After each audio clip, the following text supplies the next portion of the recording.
based on the agenda, I'm assuming, or I would like to, I don't like to assume, but I'm going to ask regarding your initial proposal for appendix B compensation, you want to wait for this event to be. No, we can start. We have some data to go over first. Okay, With that has to do with.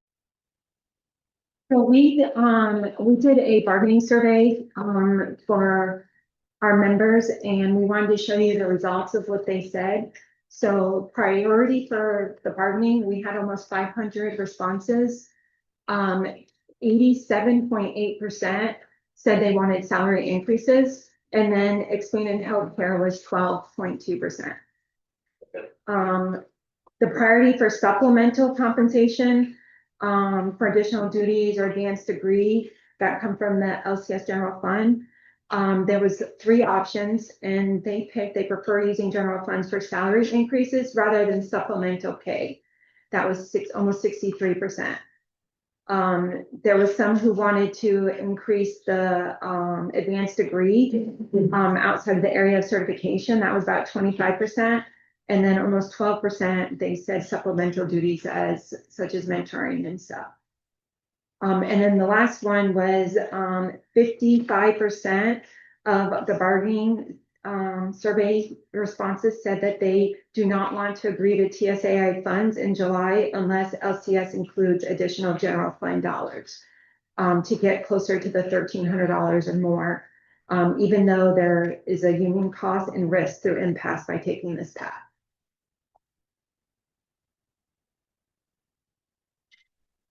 Oh, okay. Give me one. That's fine.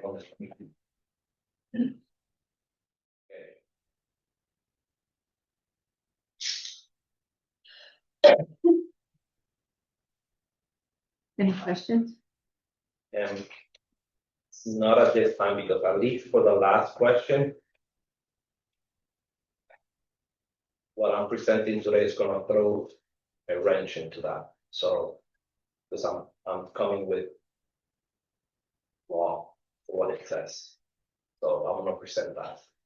So we're going to have to discuss number 8 for that's all. Okay. Okay. I don't have a question at this time. Yes. So do you want to present what you have, or do you want us to present ours first? And no, just present what you have, and then I'll come back to discuss what I have. Okay. Now the table should be bolded and underlined. Sorry. I'm sorry? The table should be bolded and underlined. It's all. Yeah, I'll try to It's all here. Correct. If you just give me a minute to read it, and then we can. Good. Okay. So, I apologize for coming in late. I was actually visiting a root canal specialist No. for my teeth repair. So hopefully by the fall, I'll have a full mouth of teeth. I know Jessica talked about the bargaining survey responses, and that's basically driven the proposal that we had today. What we brought forward is a full Appendix B compensation proposal, and we tried to follow historical practices where whatever the amount that we got from the state, which has been called the TSIA, and now obviously it has a new name. I think it's like classroom teacher salary allocation, something like that. But we're still using TSIA because that's what we all know it as. And so that amount that we received, and then doubling it with the general funds to help make sure that we compensate all educators in the district.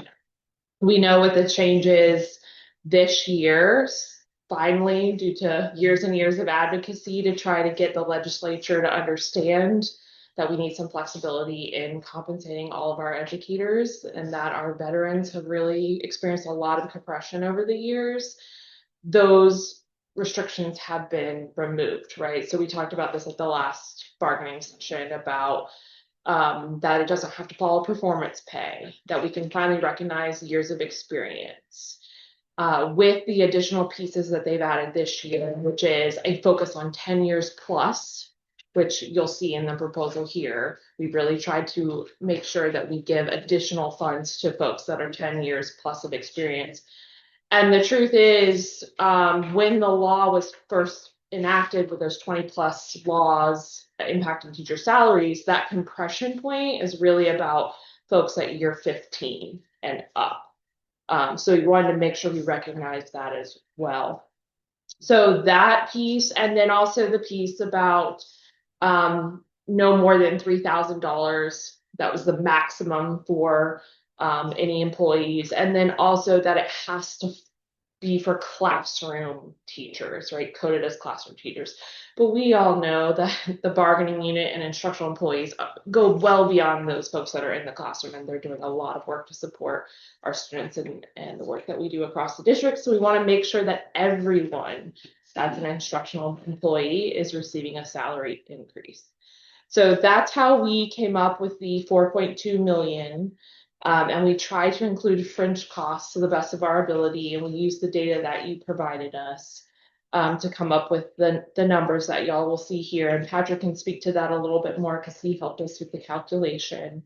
And the intent is that it's for all reappointed and returning personnel. So we did not touch placement in this scenario. So if you Did had not touch what? placement, the placement schedule.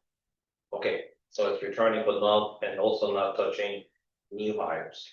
Correct. So if you came brand new to the district from Vermont or from Orange County and you had 15 years of experience, your salary for the first year that you're employed with Lake County Public Schools would be on the placement schedule. Okay. And then if they are reappointed and return, the hope is that we'll be able to still do something similar to this, for next year. So it could be an incentive to retain them, that they would then, get a salary increase based off their years of experience. So we were focusing purely on reappointed and returning with the salary increase here. So I think I pretty much explained the key points here. Obviously, we talked about the retroactive lump sum piece that typically happens. And then we did cross out any language that did not apply to this year, including the bonus language. So we got rid of that. But that being said, I'll pause. I don't know, Patrick, if you want to speak at all to the table, or Jessica, if you want to speak to the table. The only thing I'd add is so in terms of the number of employees, I basically took all the year zeros and just assumed that they're returning and giving me year experience. I don't know exactly how you handle that. I'll So- elaborate on that. Okay, so that's basically like year zero is gonna be, if you're returning, you're now 1 year experience. So that's why that number may be higher than what it actually is, but I didn't know how to handle those people, so we just put them as 1 year experience. And obviously all that was just based on that one data file that you sent in the May one, so you have the more reappointments, the more accurate data file with the reappointments, but this was just the most recent data file you sent us. I provided you the most as of June 3rd, Yes. and I'm still working with that file because I'll elaborate on that. Okay. Okay. This was May's. Was it? Right, this was May. Okay. May's numbers. This was May's We numbers. used So to not make- June, not the June. Not No, just the we May's used the numbers. May's numbers because we know that June included a lot of people that weren't reappointed, or left. And most of those, positions are coming, we're assuming are coming back. Yes. And so we wanted to make sure we use data that would be more accurately reflect what the numbers would be in September. And obviously, you can see that we have a lot of employees year 1 to 4, right? That's, and this was using using Florida Public. This is just Florida Public. So. Yeah. Mhm. So the lowest amount there would be $500 for those employees, and it's tiered based off years of experience. And the focus and intent there was to ensure that they received more than last year, right? Because the highest performance pay that you could have received last year was $400. And so we wanted to at least do more than last year. So that base would be $500, and then up to 21 plus would be $3,000. And you can see that we do have a jump there at year 10 to 1,300. So we're trying to meet cost of living and to make sure that we're focusing on those folks with 10 plus years of experience. And then hopefully with the referendum, when it passes, that folks will walk away with a decent salary boost combined with that referendum money as well. So I just have one question. You crossed out highly affected as part of compensation. That still leaves performance pay that we need to negotiate. So can you explain what you mean? Okay, We were under the impression that we didn't have to do performance pay this year. no, it's still part of the problem. Let me go then myself. Okay. Okay. So I'll start with the basics. I'm not gonna don't pass anything. No, okay. I'm gonna go in order. So you and I are aware that Senate Bill 1296 was heard. They passed all that law requiring. They basically, in that particular Senate bill, they established certain appropriations from legislation as financial urgents. Anything that was appropriated for salary increases, like TSIA, teacher salary increase allocations, will consider a financial urgency. Then they put guidelines for fast tracking impasse if we don't come to an agreement. Correct. So Right. we are July 30th is July our 30th. So right now we're not even in July. At least we're starting to talk about it. correct. Okay. So and happy that we are starting somewhere. Agreed. So we're in agreement on that. So fast forward to. There are two bills that were in the House that were already enrolled and signed. One is HB 5001E, and the other one is House Bill 5003E. Okay, 5003E basically, and that bill said in order to implement specific appropriations, and they named it 5, 6, 8, like numbers. I believe 88 and 5 are the ones dealing with TSIA, if I recall correctly, but just basically it stated General Appropriations Act and notwithstanding to 1012.22, which is performance pay. Florida statutes and the flush left provisions, Florida statute, a school district or charter school must provide the salary increases as specified in specific appropriations PDA, which is TSIA of the fiscal year. The notwithstanding to 1012.22, the way that it's interpreted is that we can hold or put performance pay as part of TSI, meaning we have to move forward with how TSI was appropriated to be given to teachers. But the loss after we do TSI, we still have performance pay too. And so whose interpretation is that? that's what the notwithstanding means. I've talked to other districts and that's how it's interpreted. Many district board attorneys are interpreting it the same way. So they're interpreting that performance pay must still. It's still an active law. They have excluded it from the TSIA process. That doesn't mean that we cannot include it in it. It just means that we cannot hold TSIA because we haven't agreed on performance pay. Okay, so, and I'll pass you. You can look at the bill. It's on page 37 of House on 5003E. Okay. So I still have to have performance pay. Okay. So I'll follow up on that. I'm glad That's fine. you're saying that because I know we had Stephanie Kunkel here from FEA Correct. and we had talked back and forth about the TSIA and we didn't need to do performance pay. And I was not aware that we had to do an additional piece for we still have performance part of pay. the contract. If we don't have any funds available, Mhm. then obviously it will have to be something very minimal. Right. But we still have to meet the statutes. Okay. That's all I'm saying. So is it possible to give a larger amount, like a certain, based on like years experience, and then say like, oh, we still have performance pay of the $100. And that's what every district is trying to play around with the statute, okay? And that's the only part that I'm gonna pass this one. Because I know, for example, Seminole County reached an agreement yesterday. I know Orange is meeting. I know Volusia is meeting. They're Polk. I mean, they're all meeting right now, determining the same things. And I think that they have the same questions, but some of them I've seen, they're doing like flat rates, like Osceola, for example, is doing $1,800 across the board, and then additional funds for folks that are 10 years of it plus. So they're mixing, but are they including highly effective or effective? I haven't seen their plans yet, so I'm still waiting on getting more copies. Yeah, not necessarily. Like I know Polk, for example, they haven't done performance pay since 2018. Correct, but the statute's still there. What I'm saying is, I cannot just ignore it, it's there, Mhm. unless we agree not to do anything with performance pay. I'm just telling you that I know that typically on appendix B, we've always done performance pay on appendix B. I'm noticing that it's being taken out, stretching out, and I understand.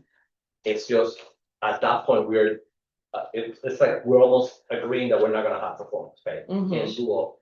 And that's what I wanna make sure we're on the Yeah, same. That was what. Yes, that was the. That was the That was the intention, So, that yeah. this is the salary increase in lieu of something. So, tied to here's performance. my concern. The paper that I passed by is very specific as to what I as a district have to do because I have to meet the law statute. Okay?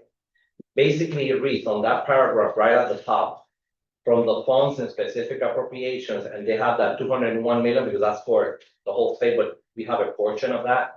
It's provided for school districts and charter schools to provide salary increases to full-time classroom teachers and certified pre-kindergarten teachers funded in the Florida in the FEFP with at least 10 years of full-time teaching experience in a Florida public school. Mhm.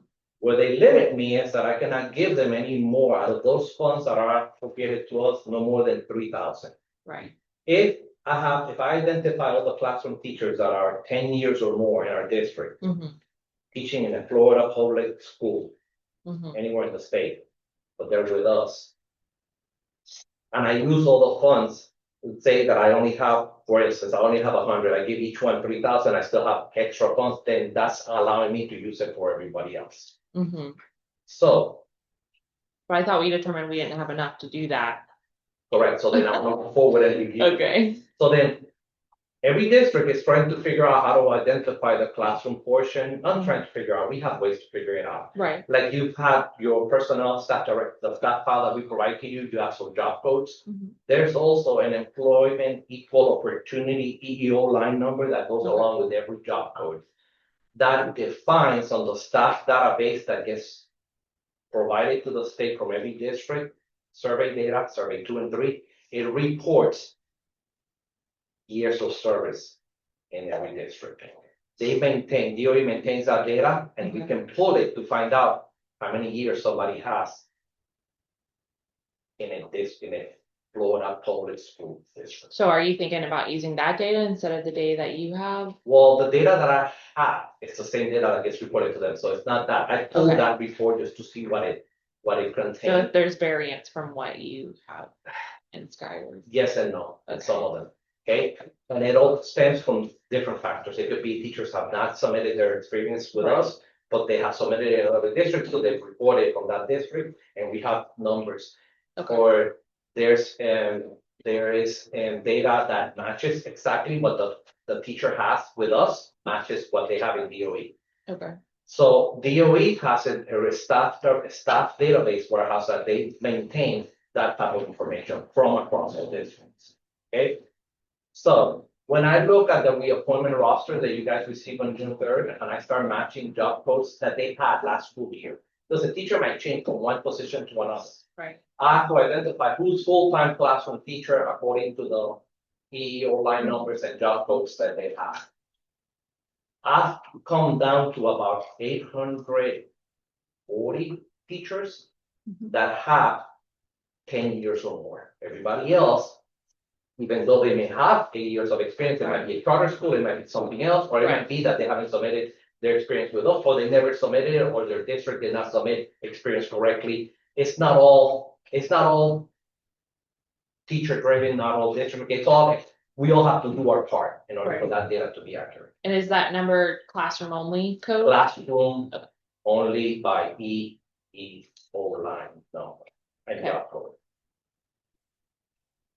Which unfortunately, that's a staff data warehouse job code, Right. and they identify those, and they actually have if you go to the Florida Department of Education and pull the staff manual, and I believe it's Appendix J, you can pull that and it has all the line numbers, and it defines classroom teachers are lines number to this number. Mm. So, I am working on that data because I'm assuming you're gonna wanna see that data, so Yeah. trust me, I'm Okay. working on getting all that information together. But my concern is that I have to follow this. Whether we mix it into this somehow, great. But I have to follow this. Yeah, and we would agree. I mean, that's Well, the intent of what we Correct, proposed. and that's, Yeah. I wanted to let you know that your numbers is just because you didn't have all the data. Right. And I get it. And mine, even the number that I'm giving you, I'm still not even sure because there's still teachers getting reappointed Right. because they're completing their certification requirements. Right. So the data is only as accurate as I have it on the day that I put it. Right. And we figured this was a rough estimate. The $2.1 million comes from, that is our, if you recall correctly, when Mr. Ward presented our financial status and based on the last calculation, our BSA, our base student allocation increase was about 1.5% or 1.58. I can't remember exactly the number. Okay. Out of that number, we have to pull TSIA. He pulls TSIA, then he pulls charter money out, and then we're left with that 2.1. Right. Right. Well, that 2.1, I have to deduct the fringe rate because that's the 2.1 includes the fringe rate. Right.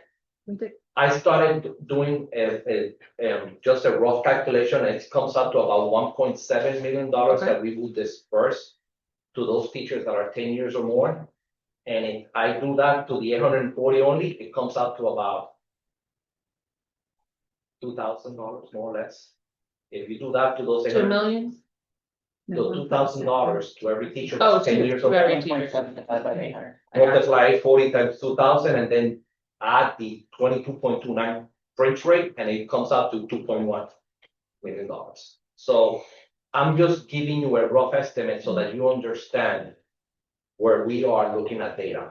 So it's just I have to figure out, we have to come up to an agreement on this compensation piece that includes the TSIA, but I have to make sure that I disperse it accordingly, that I can, Right. that when we submit a plan, because furthermore, on that page that I passed you, I have to submit a plan by the end of the year, by June 1st, I have to make sure that I report to DOE. Next June? Yeah, Mm. it says, and provide a report to the department by January 1st. So I have to disperse before then, so that I can, by January, I have to Right. make sure that I provided them a report how I dispersed the funds. Right. So our agreement has to make sure that we meet that statute. That's my only take on all this. I'm glad that we have a starting point and we'll work through it just to make sure, because I have to look at the numbers, look at the data, and then go from there. But all I wanted to discuss, at least today, was have a starting point. Mhm. And please understand that as much as I would love to give it to every teacher, there's a portion that I'm limited to how I can disperse it. Right, and we understand that the district has a very conservative view of the statute and that y'all have constantly wanted to follow the statute to a T, which is why we presented a proposal that we feel like follows the intent of the statute. And so we were trying to do that in this proposal. But based off what you're saying, it kind of sounds like maybe the intent or the interest of the district is to give a flat rate for everybody 10 years plus. Is that what you're thinking? No, Okay. that was just me doing a rough, like just to figure out. Estimate. I Okay, want to make sure that I was using all the funds, so I wanted to see what it would take. I see. And I couldn't, that's a number that I came flat number rounded, just so that I can, as an explanation. Right. I have not come up to any conclusion, because Okay. whatever agreement, we're gonna come together to an agreement. So I just know that at least the TSIA appropriation, I have to only allocate it to according to the House bill I Right. signed. Right. Whatever extra funds that you added here, the way that you wrote it, I understand that can be allocated whether to all or just the other portion of teachers in our district. Okay, so I get that. I get that. So. That was my main point with it. I just wanted to have a starting point and with it, and now I do. Okay. And I understand, because I've also reached out to the other Central Florida locals and asked if folks were still waiting on guidance from DOE. Have you heard any update about that? Yeah, me and Mr. Ward have discussed that Okay. extensively, Okay. and what we have in common is that every district would like to be able to disperse the funds with the capacity that we have been able to do it in the past. But the language that we put in, that you have in front of you, has handcuffed us. And we're trying to figure out how we can manipulate it, and there is no, some districts are trying to figure out how to identify the teachers that are 10 years. Because not every teacher sometimes reports their experience to the district where they work at. And they might come and work, they worked 1 year at one school district, they just didn't do it over there. Let's say that district did not report that time correctly in their system, because it happens. And then they come to another district and they only have the years associated with the district they're working in. And it happens, and that's my concern with the data. I can only go by what the data shows me. If I get audited, DOE is not gonna pull Skyward report, they're gonna pull their DOE database report, and they have this teacher with X amount of data. Show me how you allocated those funds, and that's what I have to be able to prove. So what's your intent to use the DOE data? My intent is to use, but because I've already confirmed that the data that we sent to them is reflected in that report. So I feel confident that at least what I reported to them is included in that DOE report. Now, whether or not another district did it, or whether or not a teacher has submitted their experience, I can attribute that. Because teachers, they are at the mercy of the other district. They get a form and they send it to that other district, and if that district doesn't fill it out or send it, it's not the teacher's fault. It's the way the system is. So at least I'm trying to be as transparent as possible with it. I do know that I can identify teaching in Florida Public. I have a set data that I can match to all my reappointed teachers. Paired it, I'm cleaning reappointments. It's kind of hard because right now we have teachers that are getting hired. I'm in the middle of summer. We're keying in assignments. I don't even know. I have some teachers that got reappointed, but they haven't keyed the assignment to tell me what assignment they have, whether it's classroom or not classroom. So I'm in that process. And unfortunately, we have to come to agreement before we know that. before we even Correct. know. Correct, by July 30th. Yeah. To come in for agreement, but it's a lot, so.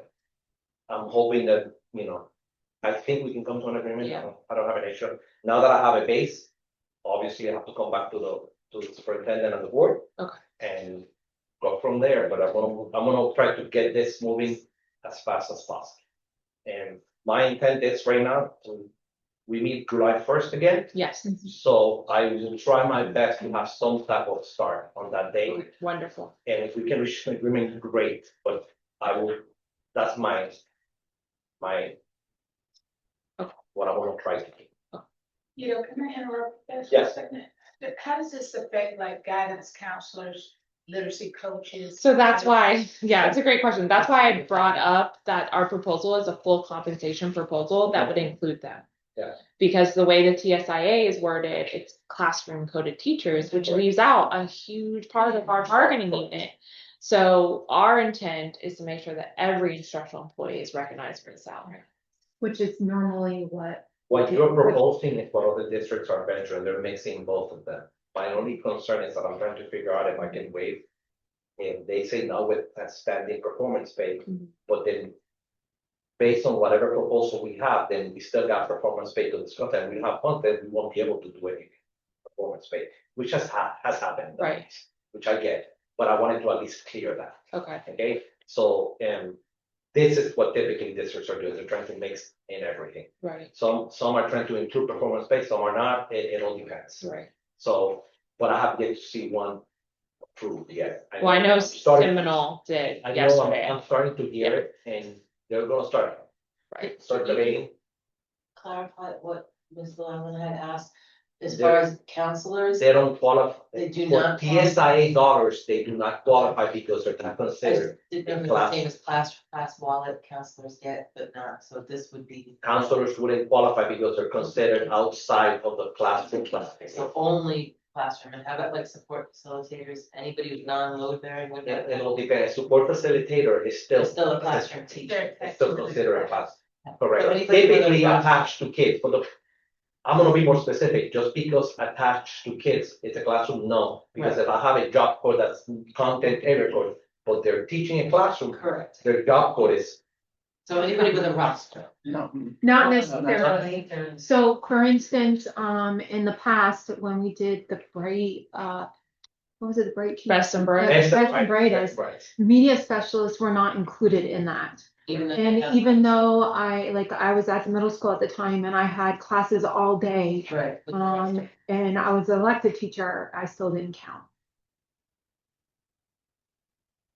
Correct. So that answers, does that answer your question? Yeah, that's gonna be rough. No, it's not, it's like I said, it puts. Ones with the years' experience that we pull out to be these coaches and all of these. And I guess that's where my question kind of is like, yeah, exactly. I mean, is the goal to have one combined compensation negotiation, or are we looking at two separate negotiations where we're no, negotiating? this is, I'm saying from I like would the like different to say we're sides. heading in the right track. Okay, Because I'm- I gotcha. try to include everybody as Correct. much as possible. This is a good start, I just have to. I have to get with finance department. Right. Got it. And the board, and all those procedures to get to see what we can actually afford. Right. But yes, we do have the, about 2.1 that has to include the cost. When I remove the cost, it's about 1.7 Mhm. just for TSIA. Right. So that at least I can answer. Yeah. The rest of the money that you're proposing, that's obviously not part of that, so that will be. Right. And with a DSA increase of only 1.5, and I have to take TSIA, I don't have any that much of extra funds to be able to take. So just out of what was appropriated to us. But again, that's something that is not, it's not my, Mr. Samoa's decision, it's a board's decision that I have to Right. bring back. And we did take into account that for the amount, because if you look here at the total cost of our proposal, you know, because we wanted to take out fringe, is 3.29 million. And if you double 1.7 million, it only gives you 3.4. So we're under what theoretically we've done in the past, which is doubling TSIA without the fringe. Yeah. So we try to take that into account in the proposal. This, okay, just so I know these numbers, total cost here will be, once I put in the actual people that are working with, Right. they will shift.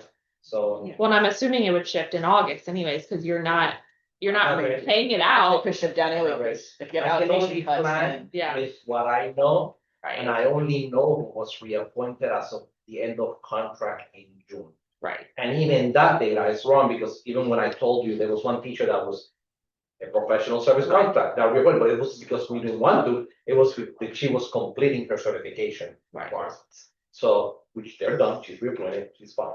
Right. So. But hopefully there's enough room there in cushion that we can Okay. figure out how to make it work for when this gets paid out in the fall. Okay. Then I have homework. Typical, right? Yeah. I have homework, and I have to, obviously not my decision, I have to bring it to superintendent and the board for Okay. discussion, so. I did have one other question. I know this isn't on the agenda, but it's kind of been quick. Like I just had a call yesterday with Stephanie Kunkel about the MOU on referendum, and I know the superintendent's been looking at that. Have you had a chance to talk to the superintendent any further about the MOU on referendum? At this time, I'm not ready. Okay.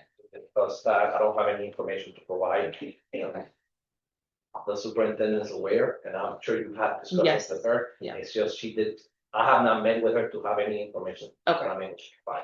So once I do, I'll bring that to discussion with her when I get back and see. Maybe I have something else for the July 1st. Okay. How about next dates? If y'all are good. Any other questions or anything? So we said July 1st, other tentative dates. And well, we have July 4th coming up that week. A lot of people go on vacation, so there has to be some things.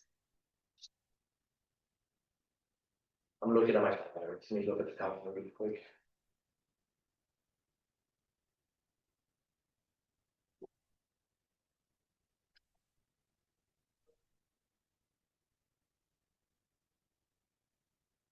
What dates are you thinking? What do you have available the week of the 13th?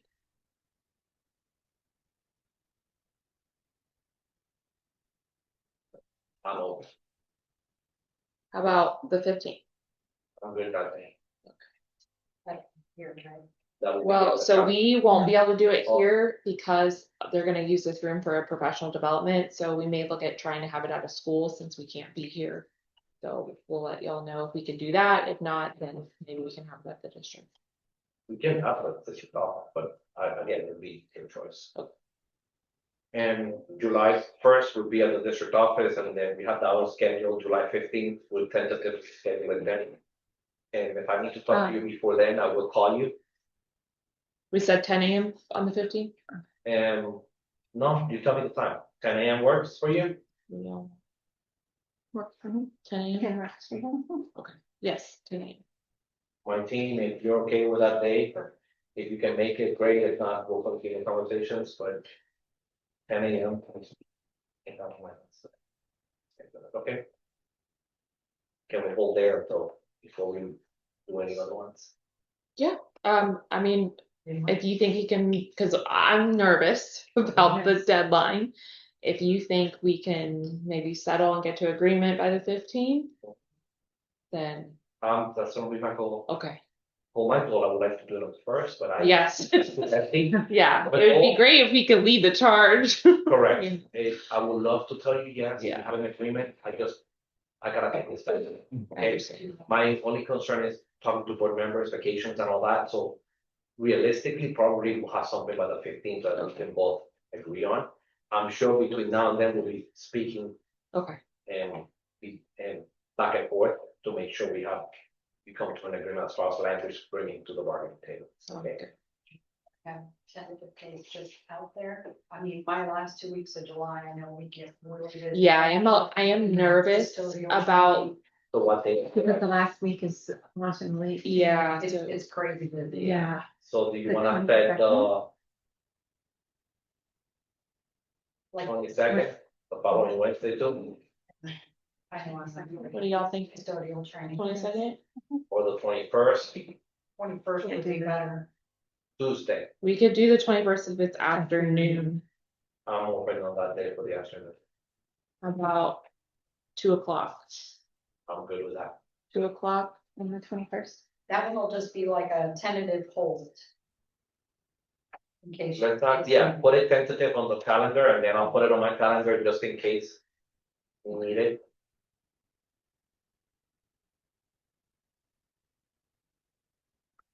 And is there any way we could, well, I guess we could do it at the district office. We just have a meeting here, so it'd be very convenient to have it here, but we could do either.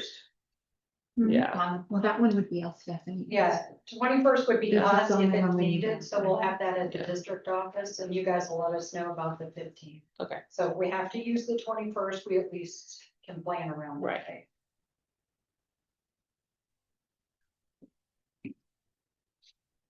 Not good.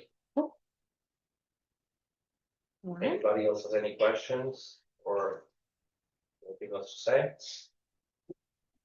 Appreciate it. Thank you. Okay.